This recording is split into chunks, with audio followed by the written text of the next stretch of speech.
Welcome into the EMA Online 2-minute drill. I'm Mason Voth. That's Alec Bussey as we recap the Wildcats' big 48-0 victory over the Cowboys tonight.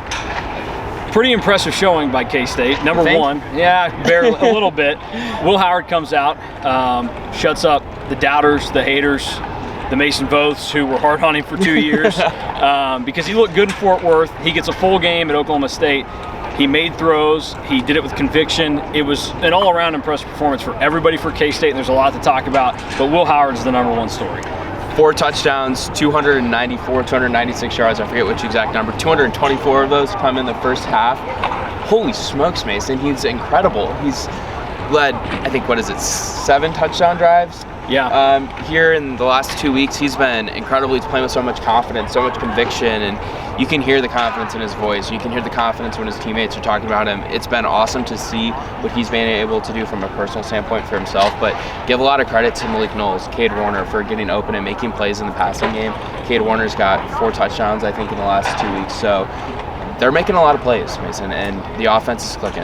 Yeah, Cade Warner came into his final year of college eligibility with 0 career touchdowns. He now has 1 against Tulane, and then he caught 1 last week in Fort Worth, and then 2 today, and none of them have been easy catches. And Chris Kleiman joked afterwards that, yeah, he'd tell you he's a playmaker, but he has made plays recently. Malik Knowles was great today, and then Chris Kleiman made sure to remind everybody that, hey, Deuce Vaughn's still very good because he runs for north of 150 yards in that big 62-yard touchdown run. Defensively, you're without Khalid Duke in the first half. You're without Daniel Green for the entirety of the game, and even with some of the concerns at linebacker depth, they still overcame all that, and they look good, and everybody flew to Oklahoma State today. Yeah, what the defense did today was really impressive. I said to you up in the press box, this is obviously the second time Kansas State has pitched a shutout on Bill Snyder's Family Stadium field. And really, Mason, it's kind of the third time they haven't allowed a touchdown against a team at home. And really, it's the 4th time they haven't done it all season because they held Iowa State without a touchdown. They held Oklahoma State without a touchdown. We saw them hold South Dakota without a touchdown. And if it wasn't for the end of the game scenario against Mizzou, that's 4 opponents, Mason, without a touchdown.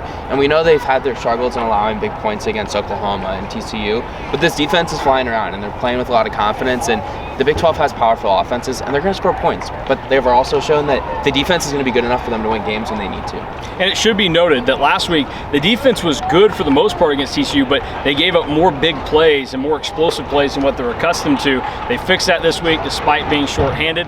Now they get Texas next week, 6 o'clock kickoff on FS1 for the Cats and the Horns here in Manhattan. Also, one final thing to add, Adrian Martinez obviously did not play today. Chris Kleiman said that was made probably 20-25 minutes before the game where he, Colin Klein, and Adrian had a conversation, and he appreciated Martinez's honesty with him, saying, hey, I don't think I can be 100% and go, and said it spoke a lot about him, which I think it does, and Will Howard rose up to the occasion. So things are looking good for the Wildcats right now. The first college football playoff rankings come out on Tuesday, so that is something to keep in mind if you're going to be upset at the AP poll when it comes out tomorrow, because you probably will be. That's just how the AP poll works. Yeah, I'm a college football playoff rankings person. I don't pay a ton of attention to the rankings until those come out. I think Kansas State is probably fair to expect themselves to be somewhere between 12 to 17. I think that's probably fair, high end, looking closer to the top 10. And then on the back half, depending on how much they penalize K-State for the loss to Tulane on their home field, or the way they lost to TCU could maybe penalize a little bit as well. But if you really look into the details of the way they lost to the Horned Frogs, I don't think you can penalize Kansas State too much.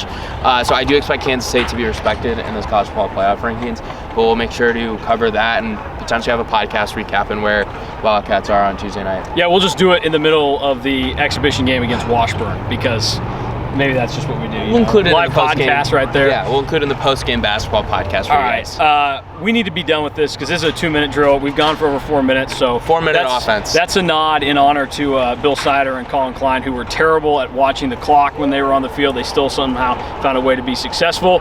We'll try to be just as successful for them. We're not. I just fumbled my words right there. So it's time to get out of here. You can follow more of us on EMA Online throughout the rest of the week.